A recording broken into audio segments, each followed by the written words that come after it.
the Prime Minister. Yeah, thank you, Mr. Speaker. Well, we've just heard from that great sycophant of billionaires, the leader of the opposition, and we are going to make our country great again. Okay, it's time for our usual weekly chat with Mark Latham. He joins me this afternoon. Hello, Mark. How are you? I'm sorry I got to you a little later than I wanted today. Anyway, we'll have to be quick. How are you, Mark? Yeah, well, thanks, Brent. How are you going? Good, thank you. Lots to talk about today. Let's start with the budget. Oh, dearie me.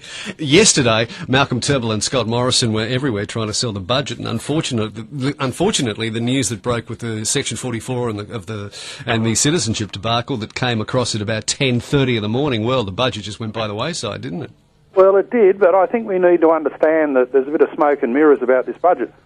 You know, one of the bad practices that started under the Gillard government was talk of 10-year funding plans for things like NDIS and Gonski school funding. Well, Gillard did that as a trick on the electorate. Nobody believes that you can map out a 10-year funding plan in a volatile economic circumstance. Nobody knows what the budget's going to look like 2 or 3 years from now, let alone 10.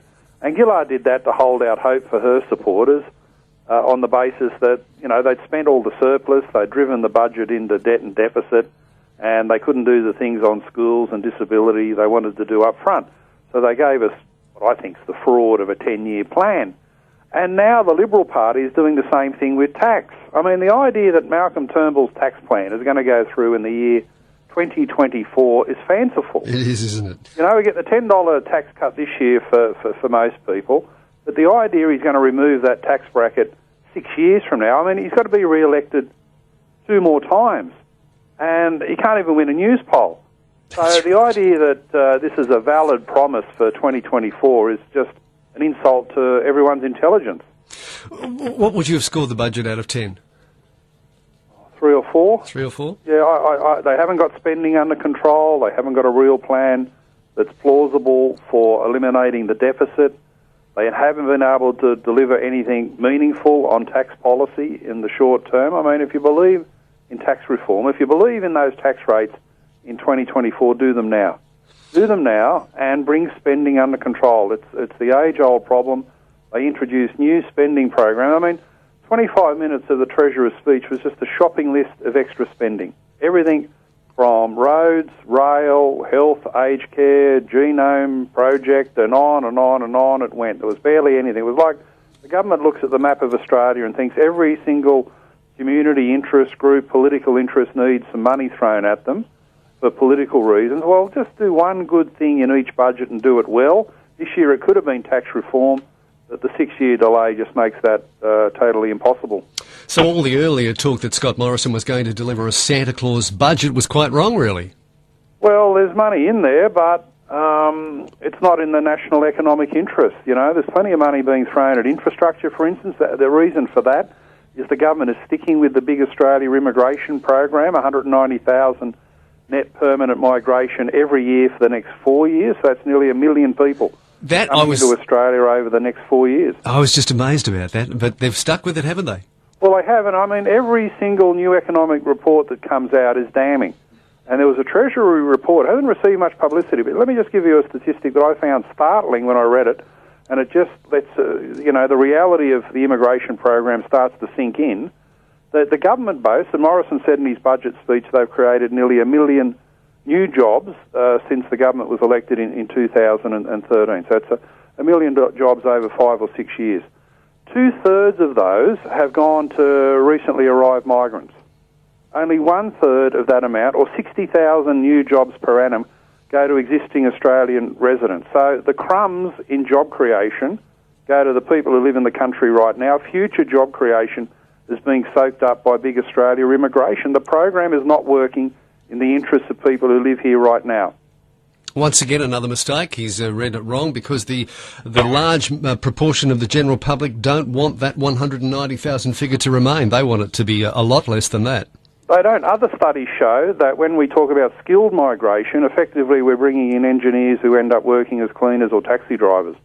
So what's happening with this big Australia program is that the skills jobs are being filled by some of the migrants, but also most notably Australians who've graduated from university. So the migrants who are coming in tend to, they're keen for work, good on them, but they tend to be in the semi-skilled areas. and they're soaking up huge amounts of employment that really in community should be going to do something about the youth unemployment rate. You know, if you're talking about semi-skilled work, it would be ideal for areas that got 20, 30, 40% youth unemployment. Instead, those employment opportunities are being taken by newly arrived migrants, and that's the tragedy, the big mistake, the massive mistake of big Australia. It's interesting when you dig down into the pages and pages and have a look at some of the money that they are actually spending it on. I saw there was nearly $50 million on a Captain Cook celebration. Yeah, there's lots of money and there's lots of tricks in the budget. For instance, they brought forward $500 million worth of defence spending for this financial year, and then they say, oh, there's a cut, defence has got to carry its weight for fiscal austerity, and they have a reduction in defence spending administration over the next 4 years. It's less than the $500 million. So it's just a budgeting trick. And the other trick in the budget is to push off the budget papers. They call it investment, so it's off budget. The massive amount of money, I think it's $47 billion that's gone into the NBN, $10 billion for the Snowy scheme, $5 billion for Badgerys Creek Airport, $10 billion for inland rail. All of those things aren't counted in the budget papers on the bottom line. They're pushed off in an accounting trick. And one day they will come back. These are loss-making projects. One day they'll come back onto the budget papers and it'll be an absolute fiscal disaster. So I just don't think the Turnbull government is fair dinkum in getting the books settled and the books balanced.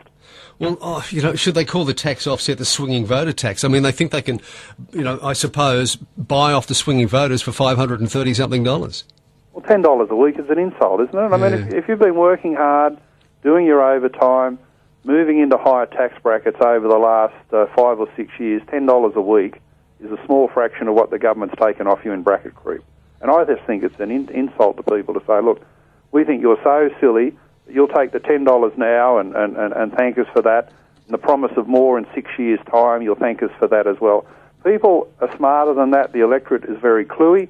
They know that bracket creep has meant that everyone is paying a lot more tax than they were 5 or 6 years ago. If you're in the same job and you're working hard, I think the average tax rate has gone up by 6 or 7%. And it's a massive problem for people, and I'm afraid $10 a week is just a drop in the ocean. Well, it's going to be tested with the by-elections. I mean, the Turnbull government faces an unprecedented public test of its $140 billion tax cut plan with the citizenship crisis, of course, with these round of by-elections within weeks. Well, don't you think this has really hurt Bill Shorten? He's been racing around for 10 months now, saying Labor had stringent vetting procedures and was absolutely confident it had no problems. And they've lost David Feeney and, another 1, 2, 3 yesterday, and Tim Hammond's resigned for family reasons. Labor ends up with 5 by-elections, 4 in the forthcoming period. So Bill Shorten, I think Shorten knew about this early on. You might recall that when the news broke about the Green senators kicked out, there was pressure on Shorten some 10 months ago to produce his own evidence that he was no longer an English citizen. I think his mother might have had English ancestry or something like that. He had to produce his own papers that when he was first elected in 2007, he wasn't a British citizen. And he wouldn't do that. For some reason, it just looked ridiculous. He refused, he delayed, he made excuses, and then finally, under intense pressure, I think Tony Abbott flushed him out one day, Shorten produced his papers. I think he was worried if he produced his papers, everyone else would have to, and all those Labor problems would be identified. Shorten here has been part of a citizenship cover-up for the past 10 months, and I think it's a very, very poor reflection on his character. This has been played several times today. This is what he said. He was on a Sunrise interview November 9, 2017. That as of the last election, all Labor MPs and senators are eligible to sit in this current parliament. Yes, I can. I am satisfied. Labor has a very stringent vetting system, and I think this is really, but what I want to see is one rule for all parliamentarians. Their vetting system was obviously not stringent enough.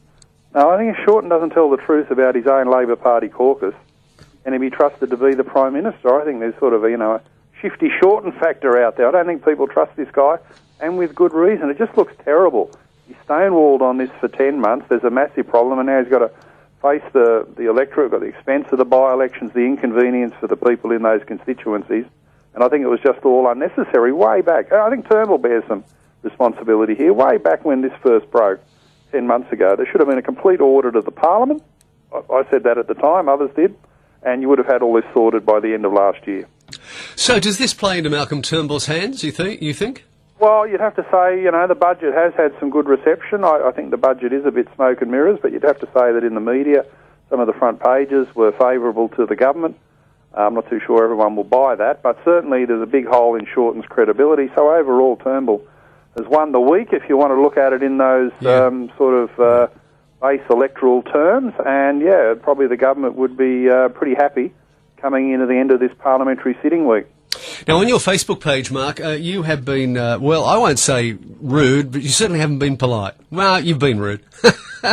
We're talking about the situation with Peter Fitzsimons. You've had a big reaction to the comments that he made about Israel Folau with the ARU. Whether you call it rude or not, I've got stuck into Peter Fitzsimons on the basis he's stuck into Israel Folau, wanting to kick this guy out of the rugby union code for no other reason. Folau has articulated his Christian beliefs. Now, do we live in a dictatorship, or do we live in a free society where people can have religious beliefs and talk about them? The latter, of course. And who's Fitzsimons to talk? 2 years ago, he was on Sky News describing a black South African man as a gorilla. Yeah. Now, in other contexts, Fitzsimons himself has said that word is racist. So I think if you've got that in your own locker, don't be lecturing Israel Folau about something that goes to religious belief. I think the truth of it is there's a campaign against Folau to rub him out of the code, because he didn't play ball, he didn't comply, he didn't support same-sex marriage. He stood up as one of the, everyone cops abuse, the Christians who say this, Margaret Court, Israel Folau in the sporting arena. I think Folau was very brave. We should defend his free speech. I don't agree with what he's saying about Jesus. I don't believe in Christianity myself. I'm an atheist, but I do defend this young man's right to speak his mind, articulate his beliefs, and talk about issues that everyone else talks about. What sort of reaction have you received from your post on Facebook? Well, it's huge. I read through the comments, hundreds and hundreds of comments, all scarifying about Peter Fitzsimons and the red bandana. People outside the elites don't like this guy. And the reason they don't like him is that he's so typical of someone who's grown up in privileged circumstances, lives in leafy, privileged, neutral bay, and gets around in chauffeur-driven car. He's all over the media, and his only interest in life is telling other people how to live their lives. I think most people think, look, I know what I'm doing with my life. Israel Folau can say those things, and I'll assess his speech at face value. So people don't like this hectoring and this nanny state interference, that everyone in their life has got to have the same beliefs as Peter Fitzsimons. They see this guy as a social engineer or a cultural dietitian. They don't like it. And a lot of them are saying, Peter Fitzsimons, go get next. I love the way you've ended what you said. He says, Mark says, Fitzsimons is a one-man putrid steaming cesspit of hypocrisy. He is, because he said this about the gorilla. He said, described the black South African man as a gorilla, and yet he's moralising about Israel Folau. This is all about payback, because Izzy stood up and said he wasn't going to vote for same-sex marriage. Well, in a democracy, you should be able to say that without this retribution. Let's get rid of the red headband, I call it. Let's ban the bandana. Saying that, Folau's embarrassing for rugby union. A lot of people are written in to say, well, what about that red rag on his head? That's pretty embarrassing too. It is, actually. Let's ban the bandana. Always good to talk to you, Mark Latham. Thank you for your time today. A pleasure. Thanks, Brent. See you, mate.